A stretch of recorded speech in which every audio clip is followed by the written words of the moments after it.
Coming up on today's Locked On Ole Miss podcast, we'll go back and start doing our exit interviews beginning with the quarterback position. We'll tell you why and how we think Jaxson Dart can improve a lot and for the fall part of the competition, and why Luke Altmyer is keeping a nice distance between him and Dart. This is the Locked On Ole Miss podcast. You are Locked On Ole Miss, your daily podcast on the Ole Miss Rebels. Part of the Locked On Podcast Network, your team every day. All right, welcome to the Locked On Ole Miss podcast. I'm your host, Stephen Willis. You can see it down below there. And also, thank you for making the Locked On Ole Miss podcast your first listen every day. We are free and available on all platforms, including YouTube. So do us a favor, subscribe to the YouTube channel.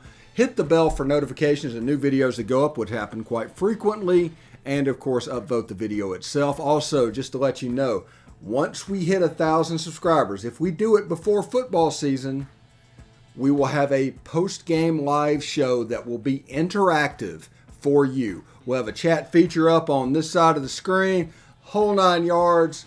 We will do that just for you. We also have an Ole Miss legend that has agreed to come on the show. We have a high school coach, and we'll break down for about a half hour.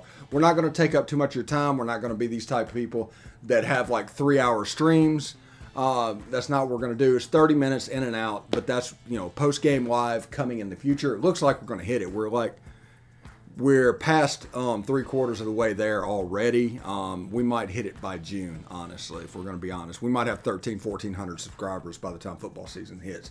But thank you. Subscribe anyway, even though I'm bragging at the moment. So today we are going to start our exit interview part of the program. Basically, after spring practice, everybody got the opportunity to lay eyes on Luke Altmyer and Jaxson Dart. And in segment 2, we're going to talk about Jaxson Dart and what he did. In segment 3, we're going to talk about Luke Altmyer. Basically, segment 3, because he did what we all asked him to do. It's all normal. It's kind of like a boredom. But we're going to talk about the actual totality of the quarterback situation right now. It's interesting. It's one of those things.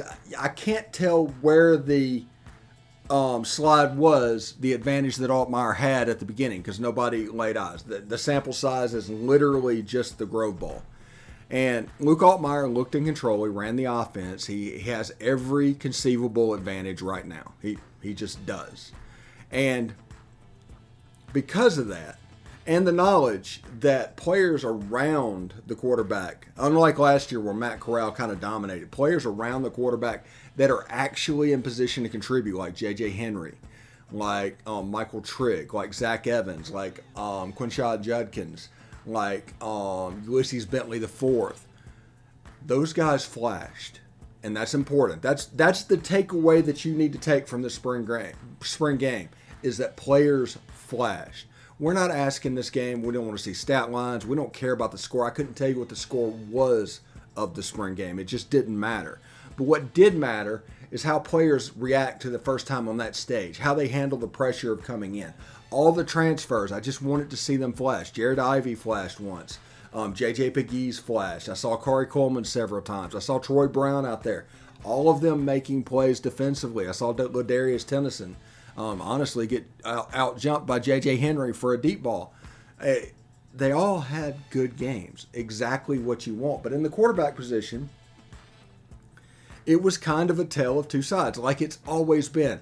We told you this back in January. As soon as Jaxson Dart committed to Ole Miss, this is what had to happen for Luke Altmyer to make this a race. And Luke Altmyer is doing exactly that. And because of that, he's led almost wire to wire in spring practice. While he had the experience at the beginning, he just carried it all the way to the end. He looked okay in the spring game. Nothing great. Neither quarterback looked great, but here's the secret. They don't have to. You just need somebody that can run the offense. You almost need an A.J. McCarron type at quarterback. You need somebody that can be almost a game manager. You're not looking for the Matt Corral or the Arch Manning, the super playmakers that are out there at quarterback. That's not what you need. You have Zach Evans. We've never had a recruit that we haven't seen, it's all potential, the level of Zach Evans. And you saw in 3 carries on Saturday, he is one of the best athletes we have. You saw that Michael Trigg was absolutely one of the best athletes we have. That dude is special. That dude could be all SEC as a freshman. Even, yes, I realize Brock Bowers is going to be a sophomore this year at Georgia. Michael Trigg has a chance to be special and a weapon, and they came to the right place. They're going to use them. So people are going to talk about the different teams, everything. I did not necessarily want Jaxson Dart to get his reps with the one team, because honestly, Luke Altmyer earned that privilege. And I think it was set up to where Jaxson Dart and Luke Altmyer were going to play about 2.5 quarters, and then you were going to flip it over to Kincaid Dent and whoever the 4th string guy is on the other team. Well, they switched Kincaid Dent over to the red team and just let Jaxson Dart go because it was such a struggle for him. And I will tell you why there was a struggle potentially in the second half and why a lot of his throws were inaccurate. And I will explain that to you. And it's all fixable. It's all fixable. It isn't like a Tim Tebow in the pros thing to where he had a hitch in his motion that so much you had to work on to get him right. No, this is fundamental football. I believe that he has to get it right. But we'll talk about that in the second segment of the show. But all in all, from the quarterback position, neither did anything that separated from the other. This quarterback competition is the same today as it was Friday, as it was Wednesday, as it was Monday. It just is what it is. Now, they're not going to announce a winner of this competition until Troy. Don't expect them to. If you do, you're going to be so sorely disappointed, and the anticipation is going to get to you. Because we're going to talk about this for about 4 more months. This is going to be the story. We've talked about this. This is the story of camp, this quarterback competition. And it's all people care about. And that's the reason yesterday Jaxson Dart struggling was such a big deal. It was because people were honestly anointing him. And you saw a situation where a freshman kid read press clippings, got a little bit overhyped, and he's got work to do. But we can explain in the second segment the work that he needs to do and how it needs to get done, because it is fixable. Because honestly, if you look at them whenever they're just running the offense and everything goes smooth, you take the snap, 3-step back, hit the tight end on an RPO in the middle of the field. Jaxson Dart looks smooth doing that. He knows what he has to do. He's basically set up, and it just looks a little bit different. Luke Altmyer runs all of the offense, and he can make other throws look better. The problem that Jaxson Dart has is because he's a former air raid guy, he's interested in those deep routes on the outside, and that is not this offense. And he needs to realize real quick that is not this offense. So let's hear from Athletic Greens and Built Bar real quick, and then we'll get on to what Jaxson Dart has to work on to improve his standing in the fall. This is the time of year when I've pretty much given up on all my New Year's resolutions, but not this year. This year I'm sticking to my resolution to eat right, thanks to Built Bar. It almost feels like it's not really a resolution because I actually enjoy eating them.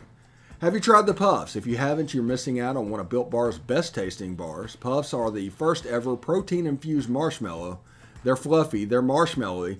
They're not just a protein bar, they're a treat, and they're covered in 100% real chocolate. Mint brownie, coconut almond, and for this month, white chocolate cookies and cream. They're all delicious and all new flavors that are coming out all the time. That's a lot of alls, but if they think a flavor might be good, they'll make it, and it will be delicious, and it will be good for you. At Built Bar, they're all about the taste. They make it taste delicious first, and they figure out how to make it healthy. I don't know how they do it, but they pull it off every single time. So here's the offer. Go to Built.com, use promo code LOCK15, all one word, and get 15% off your order. Use promo code LOCK15 for 15% off at Built.com. Our next partner has a product I literally use every day. I started taking it because of I wanted more energy, and I'm coming back from my surgery and all of this. I just want it to be healthy. So now I've been on it for like 3 weeks or so, and I love it. It doesn't taste like it's super healthy. It has a mild tropical taste, and I actually look forward to each morning. Now, right now, it's time to reclaim your health and arm your immune system with a convenient daily nutrition. It's just 1 scoop in a cup of water every day. That's it. No need for a million different pills and supplements to look for your health. So to make it easy, this is what Athletic Greens will do for you. They will give you a free 1-year supply of immune-supporting vitamin D. That's important with all this COVID stuff going around. And 5 free travel packs with your first purchase. All you have to do is visit athleticgreens.com/college. Again, that's at athleticgreens.com/college to take ownership of your health and pick up the ultimate daily nutritional insurance. All right, thanks for making the Locked On Ole Miss podcast your first listen every day. We are free and available on all platforms. Now for a big announcement. For the first time ever, Locked On is hosting live coverage of the 2022 NFL Draft from our studios in Dallas with pick-by-pick analysis from our local team, experts, and draft gurus. Tune in all 3 days as our draft team guides you through every pick and every trade in real time. It all starts on Thursday, April 28th at 7 p.m. Eastern, available on the Locked On NFL and YouTube channels and on the Audacity app. I think I'm supposed to go on the second day and talk a little bit about Corral and all that going on. So I'm scheduled in and penciled in for the day 2 announcement of what's going on. So, in the first segment was kind of a general look at the way the quarterbacks go. And in the second and third segment, we're going to talk how each player did and what we noticed and what you can pick up. Now, everybody, different people look at things. Certain people like to say the spring game doesn't mean anything. And that is not true in this situation. And unfortunately, everybody wanted to come out and see Jaxson Dart tear it up. But you saw some flaws in his game that needed to be corrected, and honestly, there's time. There's a lot of reps before Troy. Do not worry about this game one bit. But I will say this, if Jaxson Dart does not win the quarterback starting job, the fault lies with Jaxson Dart. And I will tell you why. Look at this photo right here. This is right before he threw a touchdown pass to Michael Trigg. It was semi-accurate in what's going on, but this happens a good bit of time. His feet are pointed out towards the sideline. He just turns his hip and he throws. And sometimes his passes tend to be inaccurate, I should say. And this is what he needs to work on, fundamental stuff. Now, everybody talks about making off-platform throws in modern college football, and everything is swaggy and everything's rolling out.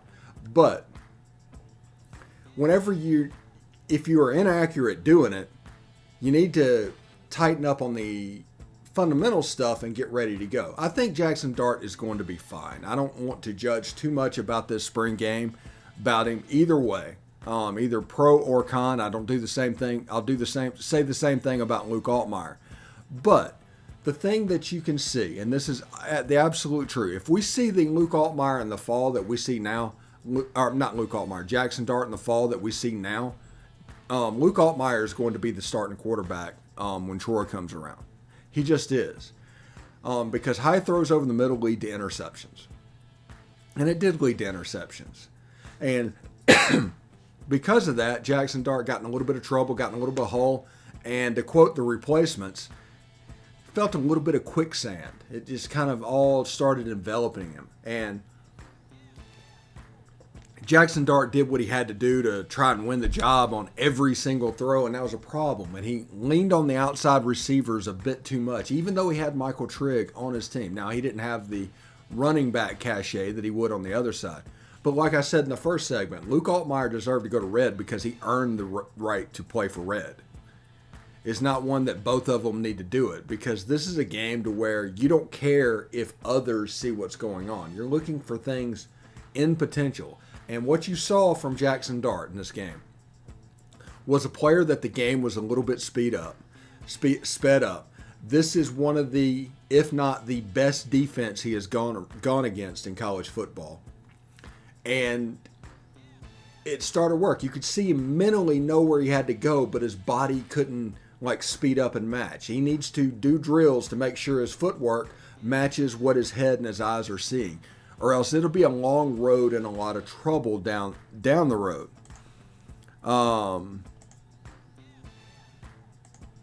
So I'm okay with this performance. It's not, like I said, it's not one that I'm just going to look at and say, okay, this is a problem.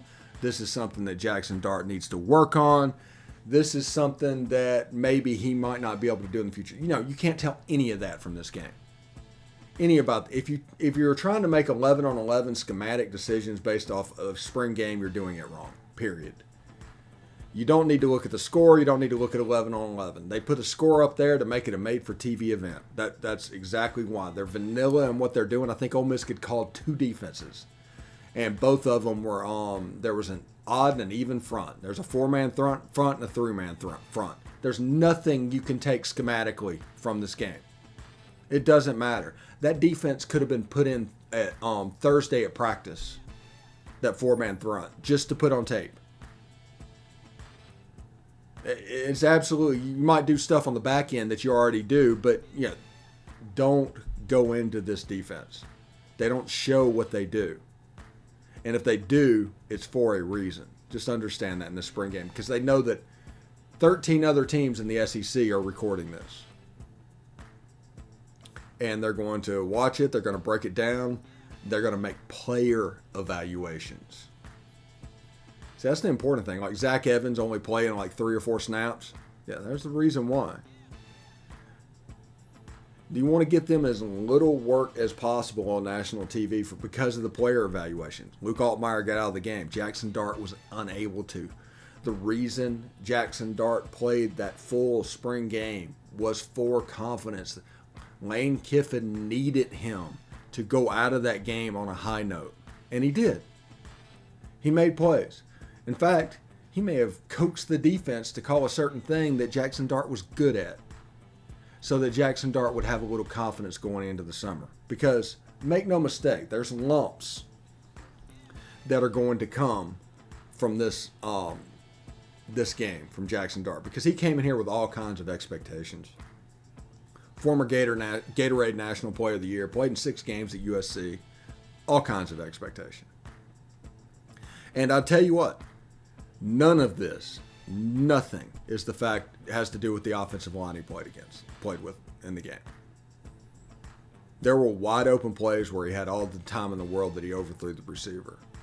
Luke Altmyer, we'll talk about it in the second segment, missed some open guys too. But he generally missed left or right. Like it could be a timing thing. You're expecting somebody to be further along. Jaxson Dart missed up. And that's a bad place to be in this offense, because like I told you, the tight end, the slot receiver, and the running back are the main 3 weapons always of this offense. That's how it's constructed. Now, there might be an outside guy that's going to perform and do really well, because there's going to be those Lane Kiffin shot plays. But the quickness of this offense is going to be around the running back, the tight end, and the slot receiver. That's just the way this works.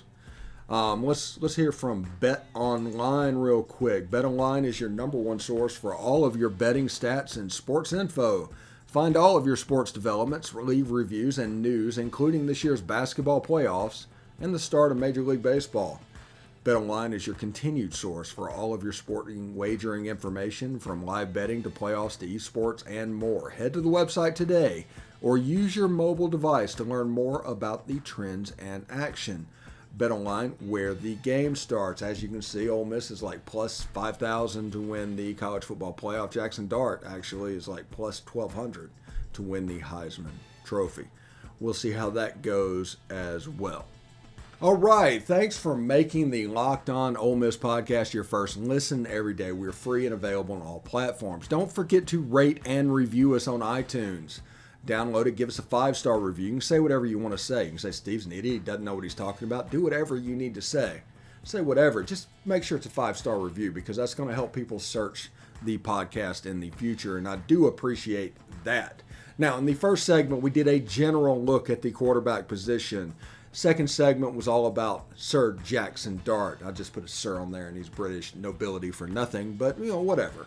And now we're going to talk about Luke Altmyer, who actually did everything and has done everything that is asked. We said all week leading up to this game that we wanted Luke Altmyer to take chances and throw the ball down the field. We didn't care if he went 10 of 21 with 2 touchdowns. I just want to see him attempt the throws. I want to make sure that he's looking there. It's a development thing. It's another tool in the toolbox that with success he can add up and do a little bit better in the fall. Luke Altmyer did that. Unlike Jaxson Dart, Luke Altmyer did exactly what was required. Now, there was an interception to Davidson Igbenusson, who was he's going to be a player. We'll talk about him whenever that comes around, but he's going to be a player. He really is. He really looks the part. If he wouldn't have got COVID at the Army Bowl, we might be looking at an MVP type game for him. This is a talented football player. So I'm very impressed with that. But Luke Altmyer, he had a day. He just ran the offense. Now, he missed some throws on some of his RPO throws, but he generally missed left or right, which means that could be a timing issue. That could be something to where receivers are different. The people he's normally been working at have been getting to this point, and this group did not get there. That's the reason you don't judge too much about stats in a spring game. You just don't know. You don't like the offensive line and all the excuses that people give. That's not what you need to be looking for. What you need to be looking for is how this looks, how the offense runs. Is he taking chances? Is he trying to make plays that are there? Is he missing open receivers? Those are the questions that you need to ask, because if he's missing open receivers, he's probably not seeing them, and that's a problem all its own. So, looking at Luke Altmyer, he did everything that was asked. He went down the field. He made a big play to J.J. Henry, a nice 2-minute drive at the end of the first half. I think he threw for 170 yards in the first half or something like that. It was impressive for Luke Altmyer, and he did exactly what I wanted him to do. So he is going to go into fall camp as the leader. Now, this is a double-edged sword for him, because he's going to get Jaxson Dart's best shot.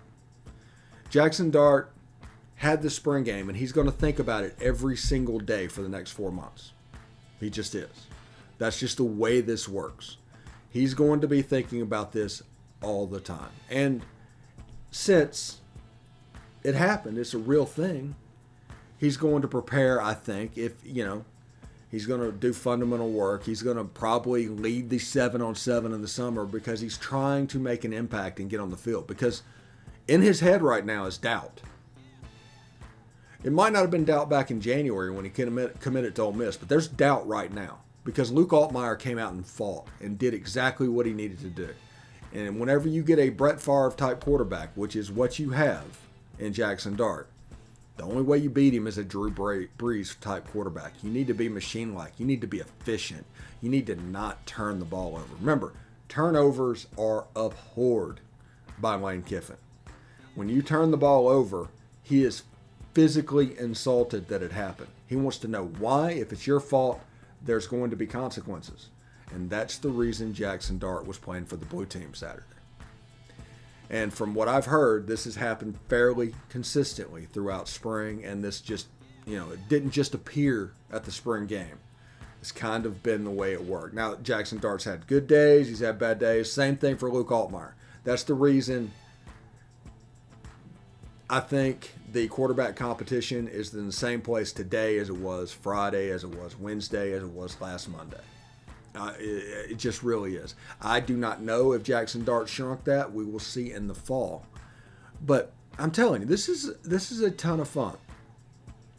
This quarterback competition is great. And the leader and the winner of this quarterback controversy will make Ole Miss better.